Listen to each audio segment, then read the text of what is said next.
ولقد آتينا لقمان الحكمة أن اشكر لله ومن يشكر فإنما يشكر لنفسه ومن كفر فإن الله غني حميد وإذ قال لقمان لابنه وهو يعظه يا بني لا تشرك بالله إن الشرك لظلم عظيم.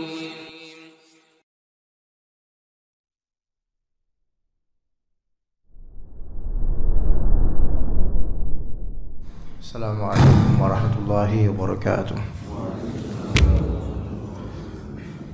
إن الحمد لله نحمده ونستعينه ونستغفره ونعوذ بالله من شرور أنفسنا وسيئات أعمالنا من يهده الله فلا مضل له ومن يضلل فلا هادي له أشهد أن لا إله إلا الله وحده لا شريك له وأشهد أن محمدا عبده ورسوله لا نبي بعده. يا أيها الذين آمنوا اتقوا الله حق تقاته ولا تموتن إلا وأنتم مسلمون. يا أيها الناس اتقوا ربكم الذي خلقكم من نفس واحدة وخلق منها زوجها وبث منهما رجالا كثيرا ونساء واتقوا الله الذي تساءلون به والأرحام إن الله كان عليكم رقيبا. يا أيها الذين آمنوا اتقوا الله وقولوا قولا سديدا يصلح لكم أعمالكم ويغفر لكم ذنوبكم ومن يطع الله ورسوله فقد فاز فوزا عظيما. فإن أصدق الحديث كتاب الله وخير الهدي هدي محمد صلى الله عليه وسلم وشر الأمور محدثاتها وكل محدثة بدعة وكل بدعة ضلالة وكل ضلالة في النار. أما بعد, dengan memohon kepada Allah Azza wa Jalla, memohon pertolongannya agar apa yang terlisankan di lisan, tertawarkan di kalbu, terdengarkan di telinga pada pagi hari ini adalah faedah-faedah yang menyuburkan keimanan di kalbu, mewariskan ketakwaan di seluruh anggota tubuh, dan melahirkan amal-amal saleh, baik itu yang bersifat ma'nawiyah, qalbiyah, atau yang bersifat hissiyah, zahirah. Para jemaah sekalian rahimakumullah, semua tahu ketika merasa kecewa maka sabar. Kalau cuma itu jawabannya maka selesai, kelas. Kita nggak perlu tambah kajian lagi, semua sudah tahu kok, sabar. Hanya saja bagaimana memupuk kesabaran ketika merasa kecewa itu perlu muqaddimat, perlu pengantar-pengantar, perlu materi-materi ilmu, faedah dan kaidah. Kita tahu jemaah sekalian rahimakumullah, semakin berimannya seseorang dan berimamnya seseorang, maka semakin banyak hal yang di luar keinginannya. Semakin besar keinginan kita ke Allah Azza wa Jalla, maka kita akan dapatkan banyak sekali hal atau kejadian di dunia ini yang di luar kemauan kita. Itu selalu begitu. Sebagaimana kata Nabi SAW, huffatil jannatu bil makarih. Surga itu diliputi oleh hal-hal yang tidak disukai. Maka kalau cita-cita kita adalah surga Allah, ridha Allah, apa yang ada pada Allah di hari akhir, maka harus bersiap dengan banyaknya hal-hal yang tidak sesuai dengan yang kita inginkan. Dan kita lihat ahli dunia dan ahli maksiat, cita-cita mereka itu hanyalah kekayaan, kebahagiaan dunia, travel dan seterusnya. Dan kita dapatkan mereka itu mudah sekali mendapatkan apa yang mereka inginkan. Sesuatu itu sesuai dengan apa yang mereka inginkan. Yang itu disebut istidraj. Lebih afdal, jauh lebih afdal Allah Ta'ala memberikan kepada kita ujian yang memang tidak sesuai dengan harapan kita yang enak, enggak sesuai. Tapi dengan ujian itu membuat kita dekat pada Allah, itu jauh-jauh lebih afdal, sekian ratus derajat dibandingkan dengan kita hanya menginginkan kebahagiaan dunia dan Allah Ta'ala berikan sepenuhnya. Tadi kita katakan semakin berimamnya kita, maka kita akan dapatkan banyak sesuatu dari ujian dan juga hal-hal yang tidak sesuai dengan keinginan kita. Sebagaimana bapak-bapak sekalian, kita semua para pemimpin keluarga, para orang tua, selalu ada. Semakin banyak anak, semakin banyak tanggung jawab, selalu ada hal-hal yang di luar keinginan kita, yang kita harus siap menghadapi itu. Kata Allah Azza wa Jalla di surat As-Sajdah, wa ja'alna minhum a'immatan yahduna bi amrina lamma sabaru wa kanu bi ayatina yuqinun. Dan kami jadikan di antara kalangan Bani Israel itu a'immah, para imam. Akan tumbuh, akan muncul para imam dari kalangan Bani Israel yang mereka memberi petunjuk dan perintah Allah Azza wa Jalla. Tapi kapan? Ketika mereka sabar dan yakin kepada ayat-ayat Allah. Maka kalau kita ingin menjadi seorang imam, minimal imam untuk keluarga kita, betul-betul imam, maka harus siap untuk ditempa dengan ujian, musibah dan hal-hal yang di luar dugaan. Dan bahwasanya Allah Subhanahu wa taala tidak akan membebani kita dengan takdir dan musibah yang di luar kapasitas kita. Sehingga wajib atas kita bersabar dan yakin. As-sabr wal yaqin. Kata Syekhul Islam Ibn Taimiyah, bis-sabri wal yaqini tunalul imamatu fid din. Dengan sabar dan juga yakin, maka keimaman dalam beragama itu akan didapatkan. Kita hanya sekarang baru menyandang gelar status imam karena struktural keluarga. Apakah sudah kita menyandang keimaman dari segi syar'i terhadap keluarga kita? Antum lebih tahu, kita lebih tahu masing-masing. Tapi baru terdapatkan keimaman yang hak tersebut ketika memang kita memodalkan sikap kita dengan sabar dan yakin. Apa itu sabar di situ? Yaitu kita bertahan dengan segala ujian dalam berumah tangga, dalam masalah ekonomi, dalam masalah sosial bertetangga, dalam masalah pekerjaan. Kita bertahan dengan ujian-ujian dari Allah Azza wa Jalla tanpa banyak keluh kesah kepada manusia dan menghadapkan diri kepada Allah Azza wa Jalla dengan segala ujian itu. Itu dari segi sabar. Adapun al-yaqin, maka maknanya adalah an ta'lama anna ma asabaka lam yakun liyukhti'ak wa ma akhta'aka lam yakun liyusibak. Al-yaqin di sini maknanya adalah engkau mengetahui bahwasanya apa yang menimpamu tidak akan melesat darimu dan apa yang melesat darimu tidak akan menimpamu. yakni iman kepada takdir.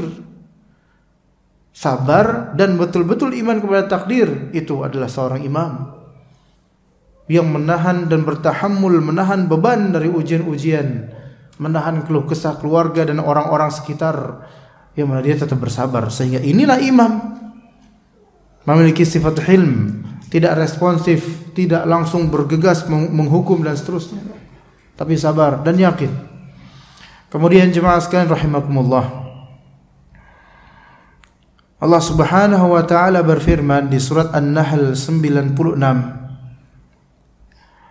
"Wa lanajziyanna alladhina sabaru ajrahum bi ahsani ma kanu ya'malun." Dan sungguh kami akan memberi balasan kepada orang-orang yang sabar dengan pahala yang lebih baik dari apa yang telah mereka kerjakan. Pahalanya lebih baik, pahala sabar itu lebih baik daripada amalan kita, dunia atau akhirat. Pahala sabar itu, ganjaran sabar dan janji Allah tentang kesabaran itu lebih afdal dibandingkan apa yang telah kita amalkan. Amal itu yasir, tapi ajr kabir. Amalannya mungkin sedikit, hanya bersabar aja, memang berat tapi itu sabar aja, namun ganjarannya besar, janji Allah Azza wa Jalla. Bahkan kata Allah di surat Az-Zumar ayat 10, "Innama yuwaffas sabiruna ajrahum bighairi hisab."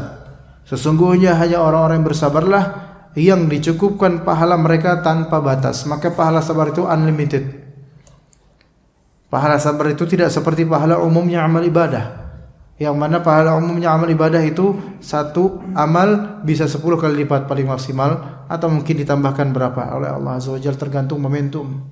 Tapi ketika itu adalah amal sabar, baik dia sabar secara menyendiri atau sabar dengan blending dengan amal lain seperti sholat tapi didasari sabar, maka sabar itu bisa menjadikan amalan yang kita kendarakan di atas kesabaran itu amalnya bisa yuwaffas sabiruna ajrahum bighairi hisab, dicukupkan pahalanya tanpa limit oleh Allah Azza wa Jalla.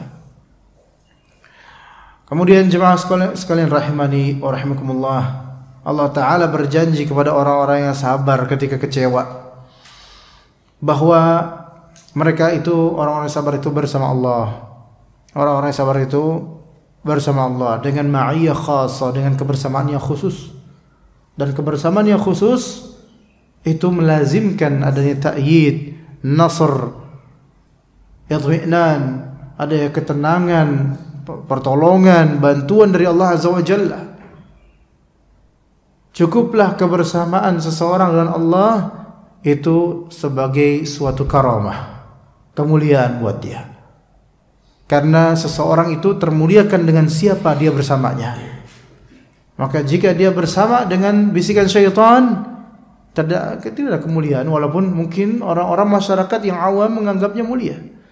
Tapi ketika dia bersama Allah dengan benar, kendati pun seluruh manusia dan jin menganggap dia hina, tapi penilaian Allah itu sudah cukup. Hasbunallahu wa ni'mal wakil. Cukuplah bagi kami Allah Azza wa Jalla, dan dialah sebaik-baik wakil, yaitu yang dialah sebaik-baik zat yang kita menyerahkan urusan kita kepadanya.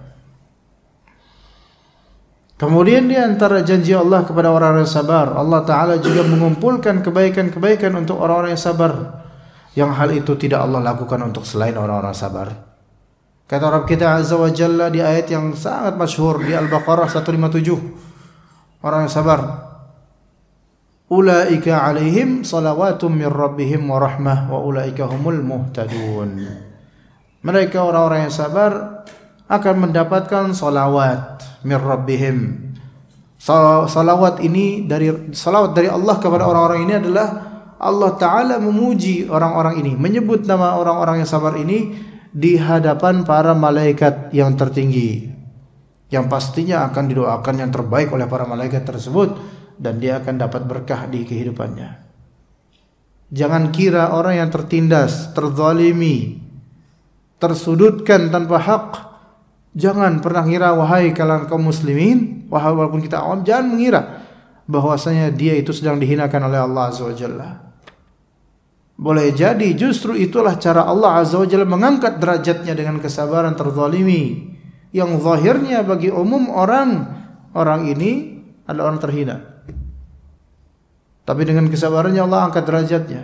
Dan jangan pernah melihat bahwasanya orang-orang dengan kekayaan dan kemewahan yang dipamerkan, dengan kepemimpinan dan jabatan yang menyombongkan, itu adalah pemuliaan Allah terhadapnya. Justru sebaliknya. Justru sebaliknya. Maka jemaah sekalian rahimakumullah, kalau itu kemudahan buat kita, kalau itu adalah jalan hidup kita, kemudahan buat kita, jika kemudahan itu menyambung kepada amalan saleh, maka bersyukurlah karena Anda telah dimuliakan oleh Allah Azza wa Jalla dengan kemudahan. Namun jika kemudahan itu menjulurkan kepada keterlenaan dan keterberdayaan, maka ini istidraj. Dan waspadalah, karena di hadapan Anda jurang. Jika itu kesulitan, bukan kemudahan. Jika itu kesulitan, jika kesulitan itu menghadapkan Anda pada pendekatan diri dan taqarrub ila Allah Azza wa Jalla, maka merasalah beruntung karena Allah Ta'ala mencintai Anda. Mencintai Anda dengan apa? Dengan musibah kesulitan yang membuat kita kembali kepada Allah Azza wa Jalla. Namun na'udzubillah min dzalik, jika kesulitan itu membuat kita itu semakin jauh dari Allah, maka inilah seburuk-buruknya orang. Seburuk-buruknya orang. Karena secara tabiat manusia ketika dia kesulitan, dia akan mencari siapa zat yang terkuat. Dia akan berlindung padanya. Namun ini justru sebaliknya. Justru sebaliknya malah jauh dari Allah Azza wa Jalla. Maka lihat diri kita sekarang, jemaah. Lihat diri kita sekarang. Ada 4 kemungkinan kondisi. Imma kita sedang dalam kemudahan. Apakah kemudahan kita ini sekarang membuat kita semakin dekat kepada Allah? Atau kemudahan ini membuat semakin jauh? Atau sekarang kita itu lagi dilanda musibah, kesulitan, fikiran yang rumit dan semisalnya? Apakah itu mendekatkan kita kepada Allah atau tidak? Kita lihat diri kita, jemaah sekalian. Sebelum kita melihat orang lain deh, lihat diri kita. Ulaika alaihim salawatum min rabbihim. Ini berkah sekali. Yang pertama, wa rahmah, dan kasih sayang Allah Azza wa Jalla untuk orang-orang yang bersabar. Yang ketiga, wa ulaika humul muhtadun. Mereka ini mendapatkan hidayah dari Allah Azza wa Jalla. Oke, kata Nabi SAW, ma u'tiya ahadun ata'an khairan wa awsa'a minas sabr. Seseorang tidaklah diberi suatu pemberian yang lebih baik dan lebih luas daripada kesabaran. Dalil ini menunjukkan apa? Menunjukkan bahwasanya sabar itu pada asalnya secara syar'i unlimited, tidak terbatas. Selain tidak terbatas pahalanya, tidak terbatas pula dari segi apa? Dari segi kitanya. Maka kita ini tidak syar'i ketika kita mengatakan bahwa saya kesabaranku ada batasnya. Yang membatasi kesabaran itu adalah hawa nafsu kita, dendam kita, amarah kita, kekesalan kita, kekecewaan kita. Itu yang membatasi kesabaran kita. Wallahi, kesabaran hakikatnya tidak ada batasnya. Tidak ada batasnya. Akan selalu bisa sabar sebenarnya. Maka kata Nabi SAW di hadis lain, man tasabbara yusabbirullah, atau man yatasabbar yusabbirullah. Barang siapa yang berjuang untuk sabar, maka Allah akan membuatnya sabar. Maka limit atau tidaknya, terbatas atau tidaknya bersabar itu sesuai mindset, bukan sesuai hakikat. Bagaimana sesuai mindset seseorang. Kalau kita bilang kesabaran saya ada batasnya, maka Allah akan membuat kita tidak bisa bersabar. Tapi kalau kita katakan bahwasannya selagi ganjaran dari Allah untuk kesabaran itu tidak terbatas, oh berarti kesabaran memang tidak ada batasnya, maka Allah akan membuatnya bersabar. Man yatasabbar yusabbirullah. Siapa yang betul-betul berusaha untuk bersabar, maka Allah Subhanahu wa taala akan membuatnya terus bersabar. Walaupun sampai akhir hayat. Walaupun sampai akhir hayat. Kesabaran yang ada batasnya, tidak akan mampu seseorang bersabar, pasti benar-benar tidak akan mampu secara hakiki, itu hanya ada di keadaan mana? Di akhirat nanti. Di padang mahsyar. Ketika banyak dari manusia yang kepanasan, tanpa naungan, tenggelam dengan keringat mereka karena amal dosa mereka di dunia, nggak bisa mereka sabar, nggak bisa. Itu baru di pada mahsyar, belum ke nerakanya. Nauzubillah min dzalik. Sampai dalam sebuah hadis yang dhaif, ada mengatakan dari seorang dari mereka yang saking nggak bisa sabarnya dengan kesulitan sebelum hari perhitungan amal, belum perhitungan amal, masih di padang mahsyar. Saking kepanasannya, dia bilang, "Ya Allah, nggak apa-apa deh, saya cepat-cepat ke neraka, yang penting jangan di sini." Dia tidak tahu bahwasanya azab neraka entah sekian puluh kali lipat lebih buruk daripada keadaan dia sekarang. Saking tidak sabarnya. Dan kita belajar di sini jemaah sekalian, banyak orang yang tidak sabaran, kemudian dia melafalkan kalimat dan berdoa hal-hal yang sebenarnya lebih bermadarat buat dia. Lebih bermadarat buat dia. Ya, banyak dari orang yang tidak sabaran, akhirnya dia memilih kondisi yang sebenarnya kondisi itu jauh lebih buruk daripada sebelumnya ketika dia tidak bersabar. Dan ketika dia datang ke kondisi itu, inilah yang dia minta, dia harapkan. Ternyata kondisi ini apa? Kondisi ini ternyata membuat dia semakin sengsara, semakin tersiksa, semakin jauh dari Allah Azza wa Jalla. Saya kasih contoh yang mungkin contoh ini tidak banyak di-capture oleh banyak dari kolbu kita, jemaah. Sabar terhadap kefakiran atau sabar terhadap kesederhanaan hidup. Sabar terhadap apa adanya yang Allah kasih. Berusaha qanaah, berusaha sabar dengan apa yang secukupnya saat ini ada, segini doang. Banyak orang tidak bersabar sehingga kemudian apa? Akhirnya dia pinjam dengan pinjaman ribawi. Sambil minta sama Allah supaya kaya. Pinjam dengan pinjaman ribawi. Keadaan ketika dia fakir atau sederhana jauh lebih afdal daripada dia punya hutang ribawi. Jauh, wallahi jauh lebih afdal. Dia tidak sabar dengan itu, akhirnya menempuh jalan instan yang di situ ada ancaman-ancaman yang jauh lebih buruk. Atau sebagian dari orang tidak bersabar dengan kefakiran, akhirnya apa? Begal. Akhirnya apa? Nyuri dan seterusnya. Jauh lebih buruk kondisinya. Sebagian ada yang bersabar, tidak bisa bersabar dengan kefakiran, kemudian memohon kepada Allah, ya Allah, buatlah saya kaya. Ya, akhirnya Allah memberinya pelajaran. Allah Ta'ala pun memberinya kekayaan yang instan. Entah halal atau haram, al-muhim. Namun dia perlu ingat, dan kita semua perlu ingat, jemaah sekalian. Kita, siapapun dari kita perlu ingat perkataan Abdurrahman bin Auf. Dan Abdurrahman bin Auf adalah seorang sahabat yang kaya raya. Sampai di Madinah, ya, beliau nyari pasar. Tunjukkan saya di mana pasar, saya mau berbisnis. Karena beliau bisnisman dan memiliki kekayaan, kemudian pintar berbisnis. Apa kata Abdurrahman bin Auf? Kalau ini dikatakan oleh orang yang fakir dan miskin, antum nggak percaya. Tapi kata Abdurrahman bin Auf, kami diuji dengan kesulitan. Kami diuji dengan kesulitan. Ya, bulina bid-dharra fasabarna. Kami diuji dengan kesulitan, kami bisa bersabar. Thumma bulina bis-sarra falam nasbir. Tapi ketika kami diuji dengan kelapangan, keluasan, kemudahan, kami nggak bisa bersabar.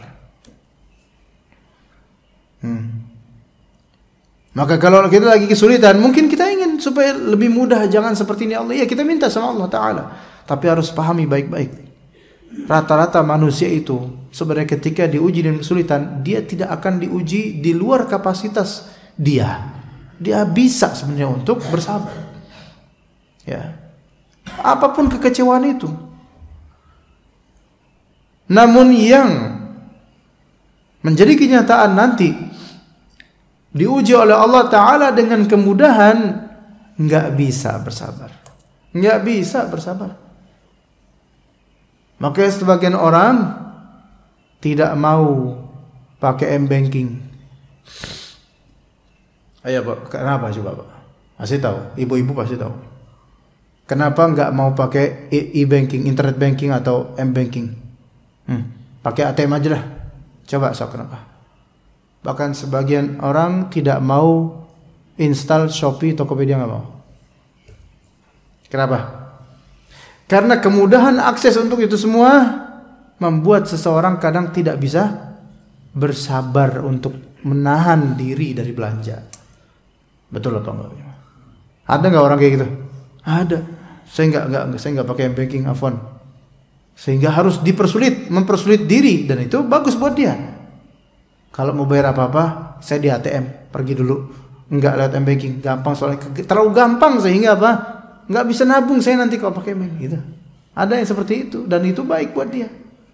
Artinya dia menahan diri supaya bisa tetap bersabar. Karena kalau dia dipermudah untuk semua ini, enggak bisa dia bersabar.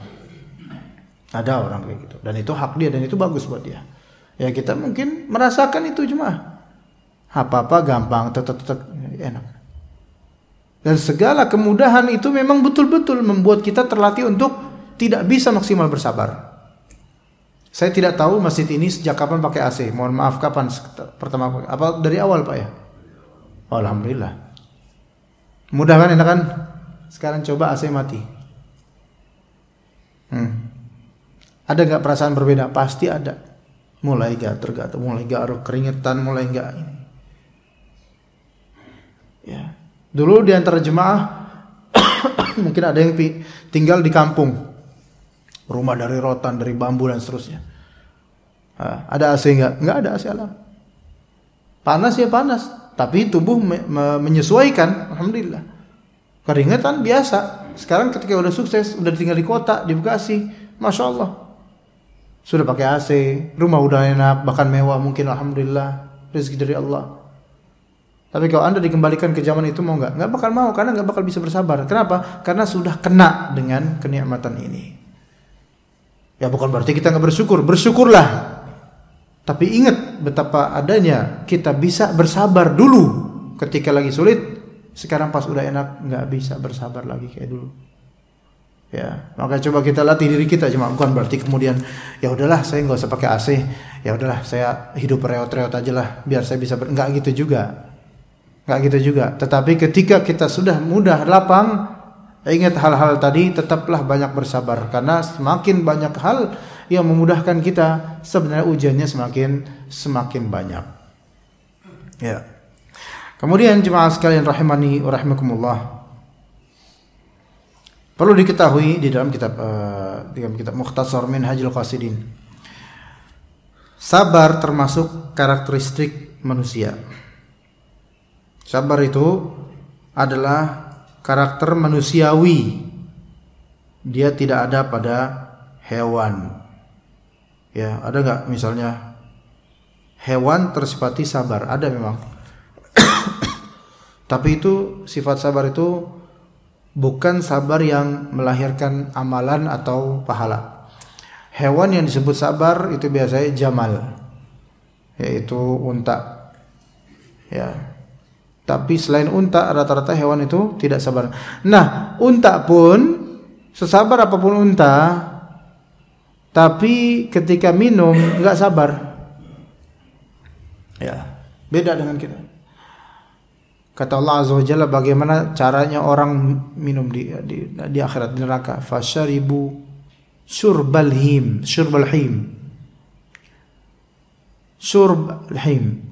Syurb minum, cara minumnya unta.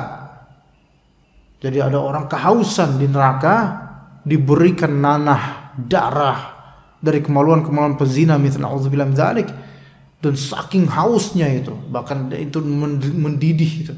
Saking kehausannya nggak mikir, kemudian akhirnya minum, dan cara minumnya seperti minumnya unta, bukan pakai gelas, bukan. Gimana cara minumnya? Di wadah besar, unta masukkan mulutnya ke dalam air itu. Kalau cara minumnya anjing, kucing, semisalnya, itu namanya wulugh. Wulugh itu menggayungkan lidahnya, gitu kan? Cara minum manusia kayak gini, syarab biasa. Cara minum unta enggak menggayungkan, tapi mulutnya di gini nih, ya. Kemudian nyedot, gitu. Itu syurbal him. Para penghuni jahanam, na'udzubillah, mereka cara minumnya itu kayak gitu, dan mereka merasakan sakitnya luar biasa dengan sedotan minuman itu. Itu unta. Unta aja sesabar apapun ketika minum dia banyak, itu langsung cepet pengennya. Tapi sabar karakteristik manusia. Ya. Nah, apakah sabar ada di karakteristik malaikat? Tidak. Di hewan enggak. Manusia dan jin ini yang memiliki karakter sabar dan harus sabar. Kenapa begitu? Karena manusia ini balance dia. Ya. Manusia memiliki hawa nafsu yang standar sebenarnya. Ya. Begitu juga dengan jin. Maksudnya standar di sini tidak dominan, tidak pula minim, gitu loh. Malaikat tidak punya hawa nafsu, sehingga bukan nggak sabaran, tapi memang tidak diwajibkan rasa sabar, karena tidak akan ada gejolak marah, nggak ada. Ya. Malaikat hanya melaksanakan tugas dari Allah Azza wa Jalla. Tidak ada hawa nafsu. Ya. Binatang malah lebih dominan hawa nafsu. Makanya ketika makan, binatang gak sabaran. Ya antum bisa lihat sendiri. Kucing itu kelihatan binatang paling bersabar, paling anteng kalem. Kalau udah makan, kenapa nggak bisa sabar. Sama temennya, bahkan emaknya aja dicakar gitu. Padahal sama-sama kucing, emaknya sendiri, emak biologis, ya, bukan emak syar'i, emak biologisnya dicakar gara-gara emaknya deketin, langsung lagi lahap makanan, nggak bisa sabar. Karena hawa nafsunya lebih dominan ketika udah gitu. Itu binatang. Dan binatang ternak pun apalagi itu, kalau udah nafsu makannya itu di hadapan makanan, udah benar-benar lost semuanya. Adapun manusia Allah bekalkan kesabaran yang balance sebenarnya dengan hawa nafsu dan sabar. Tinggal manusia ini gimana manage-nya. Ya, seperti itu. Makanya karakter sabar itu ada pada manusia. Tinggal manusia ini mau nggak mengaktifkan karakter itu. Binatang kecewa nggak jemaah? Pernah nggak antum melihat binatang kecewa? Nggak ada yang kecewa. Nggak ada, karena nggak bisa menerjemahkan perasaannya sendiri di raut mukanya. Iya nggak? Coba antum ketika ngasih makan kucing, padahal nggak ada makanannya nih, antum tipu dia. Kucing kan gini, nggak ada bro. Apakah kucing ngeliatin antum terus, oh dasar manusia, gitu? Nggak ada. Nggak ada kecewa, nggak kecewa. Lihat aja kucing atau binatang lainnya, mereka nggak bakal kecewa sama manusia. Walaupun dalam beberapa hikayat ada kekecewaan, ya. Tapi itu kecewa antar mereka saja, gitu. Kucing dengan kucing misalnya, kecewa kok kucing fulanah kok malah kawin dengan kucing ini, kucing satu yang lihat sambil gini. Tapi kok antum lihat raut wajahnya, nggak ada tuh muka kecewa. Ya cuman ya gitu-gitu aja. Ya enggak? Semut mungkin nggak kecewa. Ya mungkin antar mereka, bahasa mereka. Tapi nggak untuk binatang lain. Ya. Begitu. Tapi manusia bisa kecewa. Malaikat kecewa nggak? Nggak ada kecewa karena nggak ada hawa nafsu, nggak ada keinginan untuk manusia, nggak ada. Mereka yakin sama Allah Azza wa Jalla. Manusia inilah yang Allah Ta'ala berkali dengan perasaan dan terjemahannya di raut wajah dan anggota tubuh. Bisa kecewa. Bisa kecewa, sangat bisa. Bahkan semakin berharap, maka semakin beresiko untuk kecewa. Manusia itu begitu. Semakin berharap, maka risiko kecewa semakin besar. Tinggal dia tuh berharap ke siapa. Kalau dia berharap kepada Allah, risiko kecewanya malah nggak ada harusnya. Nggak ada. Karena Allah tidak akan pernah mengecewakan. Kenapa begitu? Karena Allah tidak akan pernah zalim, tidak akan pernah salah. Namun kalau misalnya semakin berharap kepada makhluk, maka risiko kecewaan itu semakin besar. Itu penting banget. Semakin berharap kepada makhluk, berarti Anda sedang menuju tahapan resiko yang lebih besar, resiko kecewa yang lebih besar. Ya. Sedangkan manusia dia diciptakan di awal penciptaannya sebagai anak-anak yang kurang seperti halnya hewan, yaitu memiliki kekurangan. Tidak diciptakan padanya kecuali dorongan untuk makan yang merupakan kebutuhannya. Kemudian muncul dorongan untuk bermain dan berhias. Kemudian dorongan untuk menikah, dan dia tidak mempunyai kekuatan sabar untuknya. Kita lihat jemaah, semakin kita berusia sebenarnya harapan kita semakin banyak. Bisa antum refleksikan sendiri. Semakin kita berusia, semakin kita memiliki, sebenarnya harapan kita itu semakin banyak. Semakin berusia, semakin memiliki, sebenarnya potensi kekecewaan itu semakin banyak. Iya, gitu.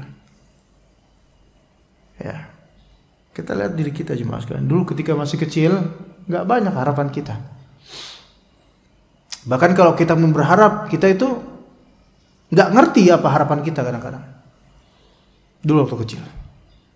Coba kita berharap, kita tanya sama orang tua, kalau gede mau jadi apa? Kita bilang mau jadi dokter. Ya harapannya gitu kan. Pas gede jadi apa? Supir angkot, kita nggak tahu. Atau sebaliknya, ketika masih kecil dulu bilang, kamu mau kalau gede jadi apa dek? Mau jadi supir angkot. Pas gede jadi dokter. Anak-anak kecil itu belum paham harapan mereka. Makanya kecewanya mereka itu jarang. Dan tercepat, kalaupun kecewa, cepat tersembuhkan. Karena mereka sendiri nggak ngerti apa yang mereka harap. Oke, anak-anak kecil yang polos itu, mereka berantem sama teman-teman. Iya. Habis itu main lagi. Lah kalau kita Pak, sesama DKM berantem, ya susah. Lama, dibawa ke kuburan itu berantemnya. Sampai kiamat. Dia yang salah, dia yang salah, dia yang salah. Udah, diazab aja dua-duanya. Nauzubillah min dzalik. Karena enggak mau damai sama sekali. Dan Allah Maha tahu dendamnya manusia. Karena apa? Harapannya tahu, dia tahu ngerti apa yang dia harap. Dan dia akan kecewa dengan gagalnya harapan itu. Itu manusia ketika sudah faham tentang dirinya, sudah ada akalnya dengan baik. Nah itu seperti itu jemaah sekalian. Manusia ini semakin tua, semakin berusia, ya semakin banyak harapannya. Hanya saja harapan itu kan bisa disimpelkan. Kalau harapan dunia itu pasti dirumitkan. Karena pasti bercabang jemaah, pasti bercabang. Semua harapan dunia, apapun itu kalau antum kumpulkan Pak, pasti bercabang. Harapan agar mobil kita itu nyaman, itu satu harapan. Harapan agar motor kita itu enak dipakai, itu satu harapan. Harapan agar istri kita tuh cantik terus, nggak pernah keribut sampai hari akhir, sampai tua. Harapan lagi beda. Ini harapan yang beda dengan harapan mobil motor.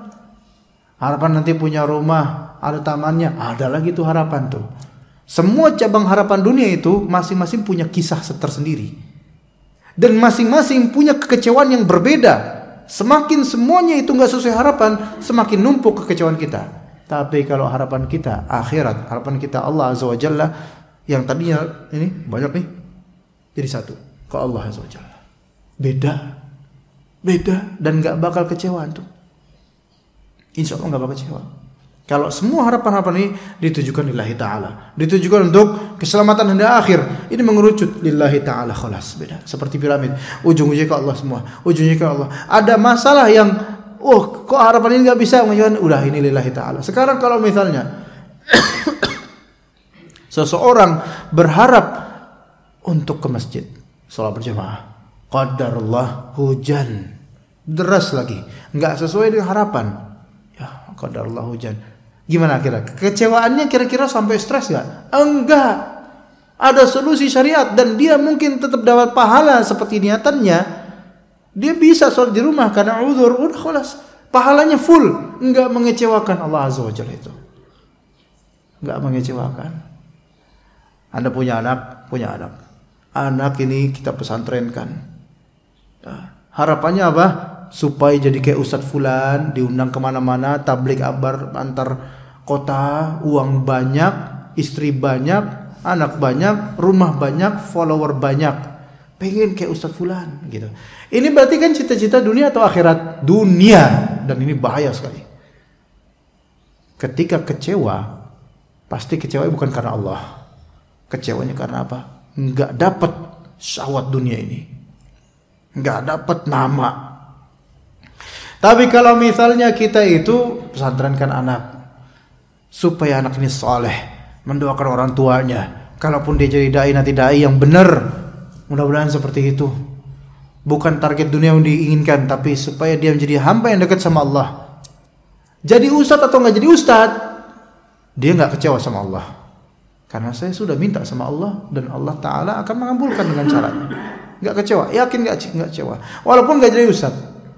Bisa aja dia mungkin jadi pengusaha. Namun ketika doa kita itu betul-betul terjawab oleh Allah Ta'ala, boleh jadi lebih baik daripada yang kita inginkan. Kalau dia jadi ustadz, boleh jadi dia nggak kuat, terfitnah dengan dunia keustadzan. Karena dunia keustadzan itu tidak ringan jemaah sekalian. Tapi Allah alihkan orang kayak gini nih lebih cocok kepada jadi pengusaha. Karena cerdas dia kalau berdagang, maka dia jadi pengusaha. Dan karena doa kita Allah Ta'ala alihkan dengan yang lebih baik. Mungkin dia pengusaha, tapi dialah yang mencukupi kebutuhan para ustadz untuk berdakwah. Kira-kira besar nggak pahalanya, Mas? Besar. Tuh lihat, Allah nggak pernah mengecewakan hambanya yang berdoa padanya. Bahkan Allah janjikan jawaban. Begitu jemaah sekalian. Namun kadang-kadang di perjalanan itu ada pahit. Disitulah pahitnya itulah untuk ujian kita tuh yakin apa enggak sama Allah Azza wa Jalla. Ya. Taib. Bila akal bergerak dan kuat, maka akan terlihat dasar-dasar cahaya hidayah sejak usia mumayyiz, sekitar 7 tahun, yang akan tumbuh berkembang tahap demi tahap sampai usia dewasa, seperti munculnya cahaya subuh sampai matahari muncul di ufuk. Hanya saja hidayah terbatas, tidak membimbing kepada kemaslahatan akhirat. Bila ia diikat dengan ilmu tentang syariat, maka akan muncul dorongan yang berkaitan dengan akhirat dan senjata menjadi banyak. Itu kalau diikat ilmu kita, diri kita diikat dengan ilmu tentang syariat Allah Azza wa Jalla, maka dorongan menuju ke akhirat itu lebih kuat. Ya.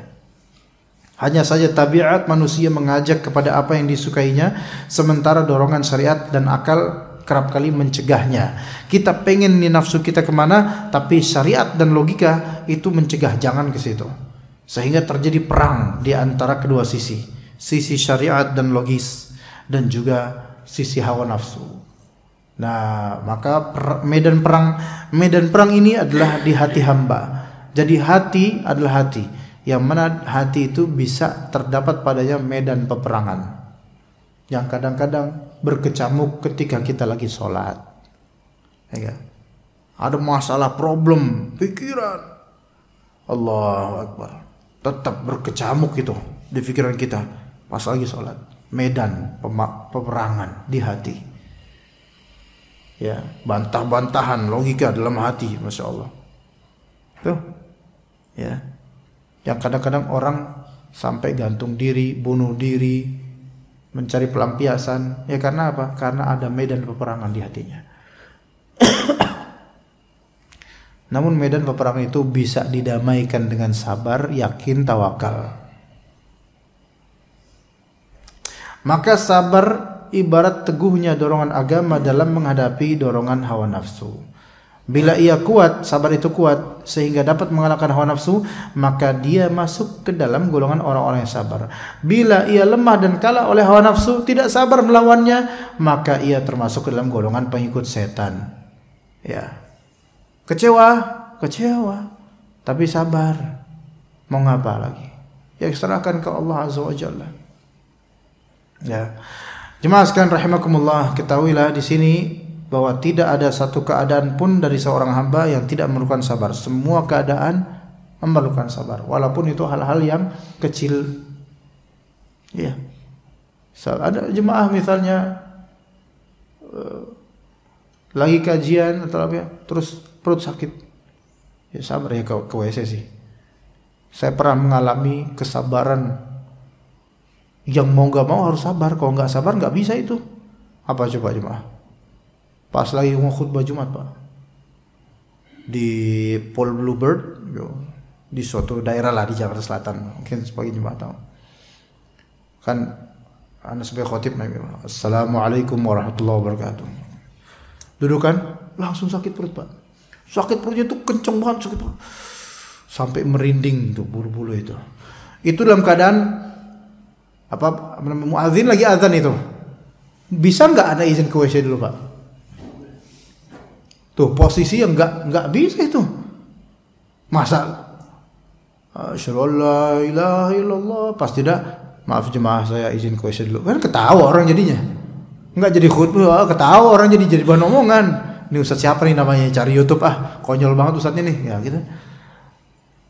Ke WC nggak bisa, bertahan di sini nggak mungkin. Ini kalau misal, wah itu mungkin sampai menjelang akhir hayat. Anda masih ingat itu kejadian ini? Saking itu serem banget Pak, beneran itu serem itu. Depan tuh jemaah tuh ngeliatin tuh, mana mereka ngeliatin lagi gitu kan. Ya udah nahan benar-benar tuh. Ya Allah, di situ Anda minta benar sama Allah. Ya Allah, tolong saya, jangan permalukan saya. Ya Allah gitu. Hayya ala sholah, ya Allah, gitu kan. Gimana sih Pak rasanya Pak? Ya. Ini 8 jemaah loh, banyak jemaahnya. Gitu, udah kayak orang mau kesurupan aja gitu. Ya. Alhamdulillah setelah berdiri innal hamdalillah hilang. Alhamdulillah. Benar, innal hamdalillah langsung hilang. Ya, alhamdulillah. Itu harus ya, ada kalanya kita itu mau enggak mau sabar. Kesana nggak bisa, kesini nggak bisa, ya udah sabar. Gitu loh. Ketika udah nggak ada jalan, sabar, doa, udah selesai. Allah akan solving problem. Ibaratnya Nabi Musa alaihissalam. Kita yang sudah terpojok, kabur kan, dan Bani Israel, apa pengikutnya juga. Nabi Musa udah terpojok, Firaun itu udah sama pasukannya itu ngejar, ya. Dan Nabi Musa hanya pakai kaki doang jalan sama para sahabatnya yaitu Bani Israel, nggak ada kendaraan. Akhirnya ke laut, ke pantai akhirnya. Udah ke pojok pantai, akhirnya mereka melihat bayang-bayang di kejauhan apa? Firaun dan bala tentaranya. Kata para pengikutnya, inna lamudrakun. Bahasa kita apa sekarang? Inna lamudrakun. Wis mati kayak. Wis modiar ya gitu. Udah nih, kita bakal ketangkap, kita kalau mati nih, wahai Nabi Musa kita mati nih. Wah, udah pada karena belakang apa? Laut, depan Firaun, sampingnya sama aja main galaksi dong nanti jadinya. Makanya gimana sekarang? Apa kata Nabi Musa? Inna ma'i rabbi sayahdin. Tenang. Sama saya itu ada Allah yang akan beri saya petunjuk. Maka dari situlah Allah Ta'ala wahyukan pada Nabi Musa untuk apa? Idrib bi'asakal bahr. Pukullah laut itu dengan tongkatmu. Anfajarat min husnata asyrata. Ya, astagfirullah. Apa itu ayat lain. Akhirnya kemudian lautnya apa? Terbelah. Wa idh faraqna bikumul bahr fa anjaynakum. Ya. Kami belah itu lautan, Masya Allah. Itu di kondisi kayak gitu masih bisa sabar itu Nabi Musa alaihissalam, Masya Allah. Akhirnya Allah Ta'ala berikan jalan keluar. Nah, segala kondisi butuh sabar. Ya, lagi kajian mau tidur, ya, bersabar banget dia untuk bisa melek itu ujian besar itu jemaah. Di antara ujian besar. Bahkan pas kajian ngantuk. Lagi ngisi kajian Pak, ngantuk. Itu anak rasakan ujian terbesar Pak. Anak beberapa kali itu sampai anak itu nggak sadar apa yang anak ngomongin kayak gini, tapi tetap ngomong. Alhamdulillah masih nyambung itu ngomongnya. Alhamdulillah nggak ngomongin apa gitu, tapi masih nyambung. Gitu. Itu beberapa kali kayak gitu. Itu nahan dan jemaah itu ngeliatin. Dan kalau udah ngantuk berat kayak gitu, anak tuh merasa jemaah itu ngeliatin. Ayo tidur dulu Ustaz, gitu kayak gitu jemaah kayak gitu. Padahal jemaah nggak gitu, jemaah mungkin nggak gitu. Cuman tuh jadi ngerasa, wah nih jemaah nih kayak nunggu anak sampai jatuh tumbang nih kayak ini. Dan itu kan mempermalukan apalagi live streaming. Wah malu banget itu. Tapi harus sabar terus husnuzon sama Allah. Semua ini akan baik-baik aja. Gitu. Semua kondisi butuh sabar jemaah sekalian. Dan semakin kita berharap apa, maka semakin berisiko untuk kecewa.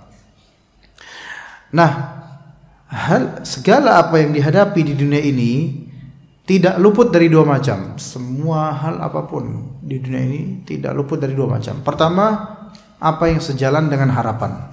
Itu pertama. Dan kedua, apa yang tidak sejalan dengan harapan itu. Dunia ini cuma dua keadaan. Kalau kita manusia cuma ada dua keadaan. Sesuai dengan keinginan atau tidak sesuai dengan keinginan. Sesuai dengan harapan atau tidak sesuai dengan harapan. Ya. Tolong beritahu kapan kira-kira suruk jemaah? 16? 6.15. Ya, sesuai dengan, ada yang sesuai dengan harapan dan ada yang tidak sesuai dengan harapan. Baik itu kesehatan, keselamatan, harta, kedudukan, anak-anak, kerabat, pengikut yang banyak, kenikmatan dunia, apapun itu, ya, sesuai dengan harapan. Bila seorang hamba tidak mengontrol diri sehingga dia tenggelam dalam kenikmatan yang sesuai ini, maka itu akan menyeretnya kepada kesombongan dan keangkuhan. Hati-hatilah dengan kenyataan yang sesuai harapan. Anda bilang alhamdulillah, betul, bagus. Tapi kalau tenggelam di situ, ini tipu daya namanya. Ya. Tenggelam dengan kenikmatan sesuai harapan, itu tipu daya, hati-hati. Kecuali kenikmatan ibadah ya. Tenggelam di situ ya bagus. Tapi tidaklah ada orang yang tenggelam dalam kenikmatan ibadah, melainkan pasti ada ujiannya. Pasti ada aja yang enggak sesuai harapannya, itu pasti. Ketika seseorang tenggelam dalam hijrahnya untuk taubat pada Allah, untuk menuntut ilmu, untuk ke manhaj salaf, nikmat dan sesuai harapan, belajar dengan asatidzah ahlus sunnah, belajar dengan baik, dapat ilmu syar'i, akan terbit di situ ujian, enggak sesuai harapan. Maka yang Allah ingatkan jemaah sekalian, untuk dunia ini, kehidupan dunia, Allah Ta'ala ingatkan, ya ayyuhalladzina amanu la tulhikum amwalukum wala auladukum an dzikrillah. Janganlah harta-hartamu dan anak-anakmu melalaikan kamu dari mengingat Allah. Janganlah kemudahan punya anak, kemudahan punya harta, itu membuat kita lupa sama Allah, enggak ngerem. Siapa yang seperti itu maka akan menjadi orang-orang yang merugi. Akan menjadi orang-orang yang merugi. Diingatkan sama Allah Azza wa Jalla, wahai para jemaah kaum muslimin yang Allah mudahkan rumah tangganya, Allah mudahkan hartanya, dua hal nih, amwal dan aulad. Harta dan anak, yaitu rumah tangga. Karena anak bagian dari rumah tangga kan? Bagian terpenting dari rumah tangga. Bahkan dalam ayat lain, nama amwalukum wa auladukum fitnah. Harta kalian dan anak-anak kalian itu fitnah, ujian.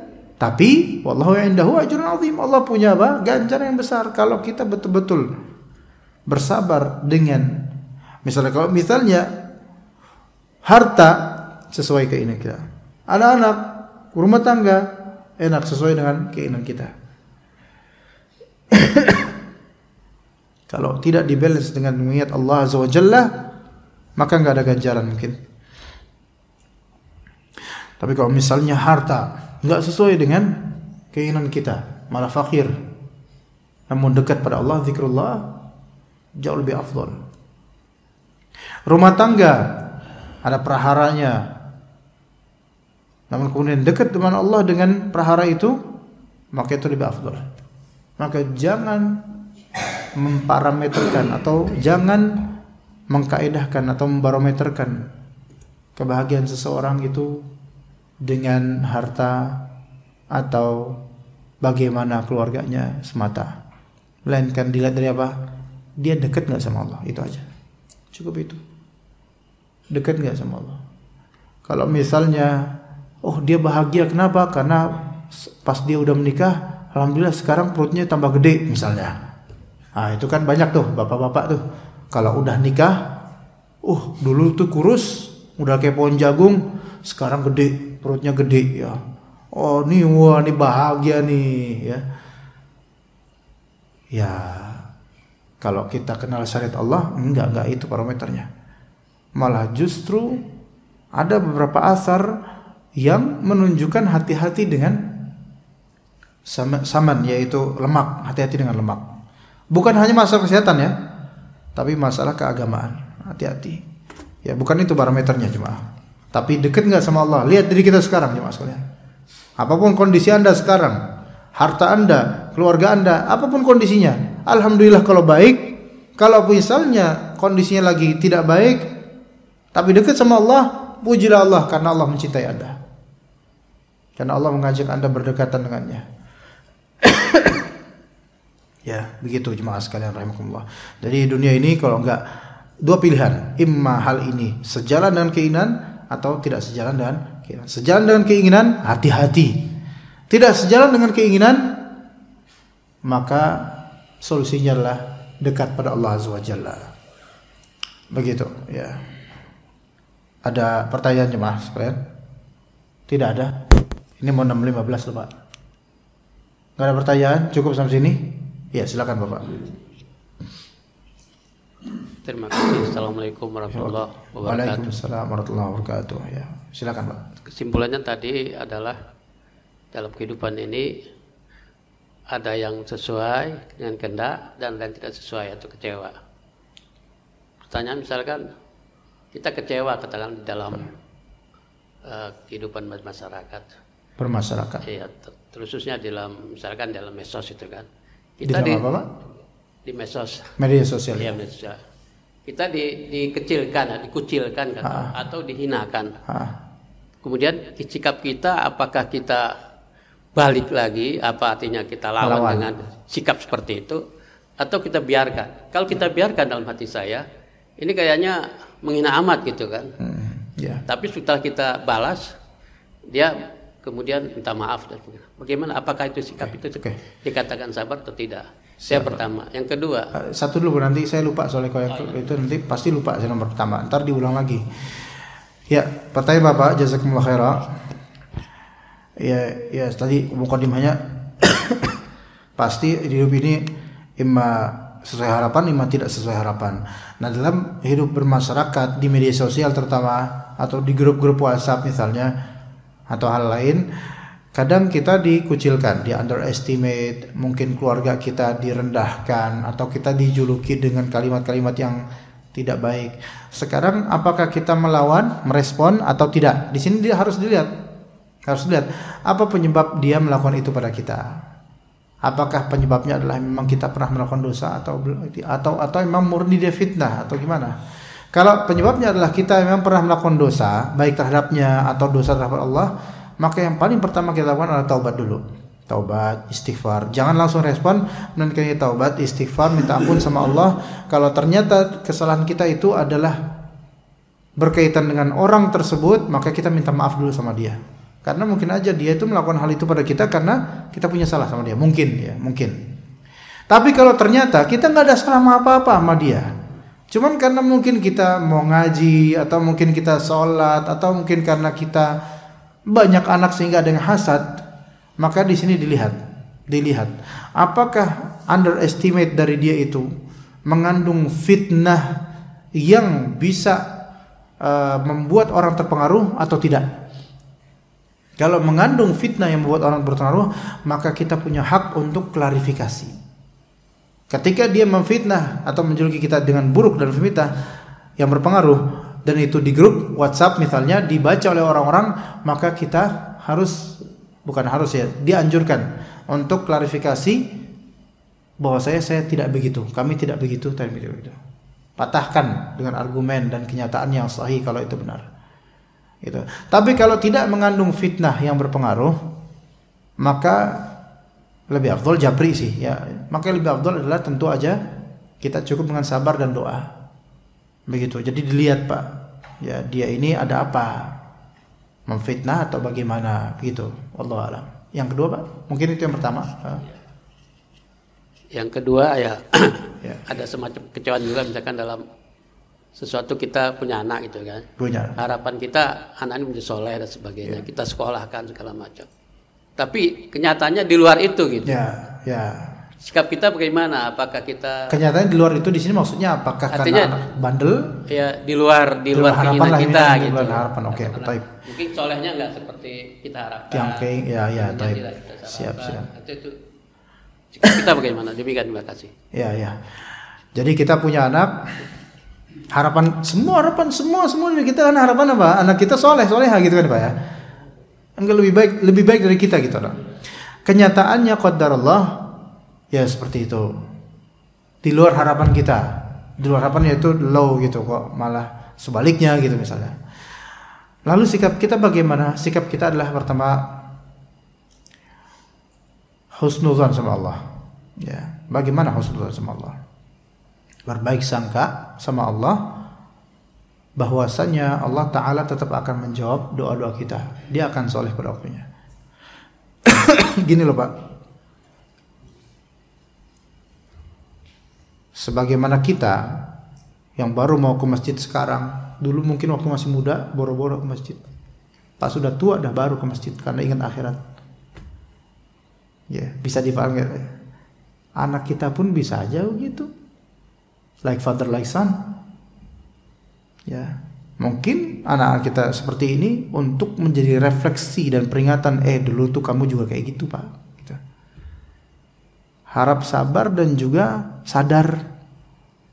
Bukan berarti Allah nggak menjawab, bukan. Allah akan menjawab doa kita dengan baik, pasti. Tapi kadang Allah Ta'ala itu punya kebijaksanaan yang sangat-sangat dalam, sehingga kita tuh disadarkan. Saya meminta sama Allah supaya anak soleh, tapi Allah sadarkan dengan Allah takdirkan ini anak bandel dulu, supaya orang tuanya ngelihat tuh ngaca tuh sama anak kamu. Dulunya sampean bandel. Sehingga membuat kita itu semakin dekat sama Allah, semakin minta sama Allah, semakin istighfar sama Allah. Ya Allah, maafkan dulu saya bandel dan seterusnya. Ingat bahwasanya kesolehan anak itu tidak harus tergesa-gesa. Ya. Tapi pasti Allah jawab dengan yang terbaik. Boleh jadi seorang anak itu pas kita masih hidup seperti itu. Tapi boleh jadi setelah wafatnya kita, dia adalah anak yang paling nyadar akan kesalahannya, sebagaimana kita nyadar akan kesalahan kita di masa lampau. Jadi nggak boleh putus asa akan rahmat Allah, nggak boleh. Kita tuh bukan yang ngatur Allah, Allah yang ngatur kita dan anak-anak kita. Boleh jadi setelah wafatnya kita, baru doa itu terjawab dengan sempurna. Karena mungkin bagi Allah Ta'ala kalau dijawab sekarang mungkin kita sombong. Tuh lihat doa saya terkabul kan? Mungkin. Ya lebih baik mungkin setelah wafat baru dia sadar, dan malah dia yang menjadi pendoa untuk orang tuanya, istighfar untuk orang tuanya, yang baru kita nanti lihat di akhirat hasilnya. Ingat, doa itu adalah seperti memberi benih, menanam benih. Man yazra' yahsud. Siapa yang menanam, dia akan panen. Siapa yang berdoa, dia akan panen jawabannya. Tapi kan panen jawaban gak harus sekarang, gitu Pak. Jadi harus tetap husnudzon, yakin sama Allah. Itu yang pertama. Yang kedua, dia tidak boleh mengatakan Allah itu kayaknya belum menjawab doa saya, padahal saya doa terus. Itu gak boleh seperti itu. Kata Nabi yang seperti itu namanya musta'jil, terburu-buru. Sabar aja dulu, sabar dulu. Tetap baik, anak ini akan baik insya Allah. Hatta walaupun anak ini mungkin masuk penjara atau apa, pada waktu ini mungkin seperti itu, tetap doa sama Allah Ta'ala. Orang bunuh 99 orang aja, 100 bahkan ditambah, karena membunuh seorang yang berfatwa tidak benar, itu masih Allah ampuni dan Allah berikan taubat buat dia dan jadi soleh dan wafat dalam keadaan tidak berdosa. Anak kita emang kayak gitu? Enggak. Umar bin Al-Khattab aja yang dulunya itu anti-Islam, anak kita anti-Islam ya? Enggak. Tapi ketika Nabi SAW doa, ya Allah berilah hidayah, Islamkan salah satu dari Umar. Ternyata Umar Al-Khattab yang Allah pilih pada waktunya dengan arah yang tidak disangka. Ingat jemaah sekalian rahimakumullah, ketika Anda berdoa kepada Allah, maka Anda seperti sedang mengetuk kemahalembutan Allah Azza wa Jalla. Dan di antara kelembutan Allah Ta'ala adalah Allah Ta'ala menjawab doa-doa hambanya dari arah yang tidak hamba itu sangkakan. Iya. Kita waktu kecil dulu mengharap dari orang tua hadiah imbalan. Kalau dari hadiah, ini buat kamu ya, besok bapak bakal ngasih kamu permen misalnya. Berharap gak? Berharap. Dan tahu gak? Tahu. Ya udah. Besok berharap gak? Nunggu selesai. Ada. Oke, nikmat gak? Nikmat alhamdulillah. Tapi kalau misalnya kita diberi hadiah oleh orang tua kita, misalnya kita minta, Pak beliin sepeda dong, teman-teman udah pada punya sepeda misalnya. Oh sudah gampang, nanti insya Allah kata bapak. Nanti nak, sabar. Nantinya kapan gak tahu. Nah, tiba-tiba di suatu hari, tiba-tiba tanpa kita sangkakan, secara mendadak bapak kita berikan hadiah sepeda. Bahagianya beda. Sesuatu itu suatu kenikmatan ketika datang dari arah yang tidak sangka, itu sensasi dan kenikmatannya jauh lebih indah daripada dari arah yang sudah diprediksikan. Maka anak-anak ini mungkin sekarang kita kok kayak gini ya, tapi suatu saat dari arah yang enggak disangka-sangka dia dapat hidayah. Bahkan mungkin dia lebih afdol daripada yang kita doakan. Jauh lebih afdol daripada kita nggak tahu. Wallahu ya'lamu wa antum la ta'lamun. Asa an takrahu syai'a wa huwa khairul lakum. Boleh jadi engkau membenci sesuatu, enggak suka dengan sesuatu, tapi itu baik buat kalian. Dan boleh jadi engkau menyukai sesuatu, tapi itu buruk buat kalian. Allah yang Maha tahu, sedangkan kalian tidak tahu. Maka semoga Allah Ta'ala jadikan doa-doa kita terkabul buat anak-anak kita. Rabbana hablana min azwajina wa dzurriyyatina qurrata a'yun waj'alna lil muttaqina imama. Semoga anak-anak kita semua sehat, salehah, sehat walafiat, sesuai harapan, bahkan lebih dari yang kita harapkan, dan menjadi pendoa setelah wafatnya kita kelak, menjadi pemberi syafaat juga di hari akhir nanti setelah syafaat Rasulullah SAW. Semuanya keluarga diridhoi oleh Allah Azza wa Jalla, berkumpul dalam kenyamanan surgawi. Semoga Allah Ta'ala kabulkan doa-doa ini di pagi hari ini. Sallallahu ala nabiyina Muhammad wa ala alihi wa sahbihi ajma'in. Sudah jam hampir 6:30, jadi kita cukup sampai sini. Subhanakallahumma bihamdika asyhadu an la ilaha illa anta astaghfiruka wa atubu ilaik. Wassalamualaikum warahmatullahi wabarakatuh.